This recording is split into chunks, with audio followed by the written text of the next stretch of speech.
Зараз з нами на прямому зв'язку телефоном з Криму адвокат Айдар Азаматов. В нього дізнаємося останні подробиці.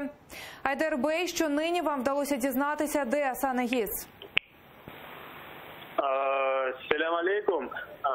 В данный момент мы проверяем информацию о месте его нахождения. Я надеюсь, что в ближайшие полчаса будет уже информация о месте его нахождения. Полчаса назад мы обнаружили его автомобиль на заправке. Он был после этого, мы в этот момент находились в райотделе и подавали заявление в полицию о похищении Эгиза Асана.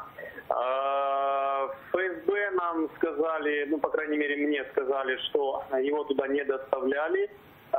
Потом мы вместе с его братом Абдураманом Эгизом подали заявление о том, чтобы нас уведомили в случае, если его туда доставят. После чего мы поехали в Следственный комитет и подали там заявление на случай, если это похищение было организовано какими-то должностными лицами. В данный момент проверяем информацию о месте его нахождения. Предварительно с места, где его похитили, это село Пионерское. Его остановил микроавтобус, зажали его автомобиль, вышли оттуда какие-то неизвестные лица, предположительно одетые в форму сотрудников ГИБДД, однако без каких-то опознавательных знаков, как это обычно у сотрудников ГИБДД. Поместили его в автомобиль, этот микроавтобус, и уехали, по нашим данным, предположительно, в сторону Симферополя. Также был похищен автомобиль. Позже... Айдар Бей, чи можете ви підтвердити, що Асан Егиз вийшов на зв'язок та зателефонував братові чи вам, як адвокату? Да. У нас есть информация, что он вышел на связь, он позвонил, и, правда, он звонил с другого номера, а не с своего номера телефона. Его братья выехали для проверки информации по месту его нахождения. Там в ближайшие 5-10 минут я уже буду знать, нашли ли они его, увидели ли они его.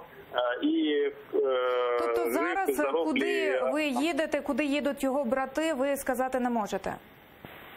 Да, пока я не могу сказать, потому что они уехали вдвоем.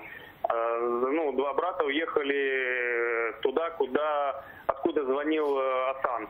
Поэтому первым делом они должны связаться со мной после того, как они увидят. Де була знайдена автівка Асана Егиза? Ее обнаружили на улице Беспалова на автозаправке. Она была закрыта, машина была закрыта. Це далеко від місця викрадення його? Предположительно, это где-то километров 10-15. Это в городе Симферополе. То есть машину нашли в городе Симферополе на заправке. Дякуємо. Ми будемо зв'язуватись з адвокатом Айдаром Азаматовим щодо місця перебування Асана Егиза. І щойно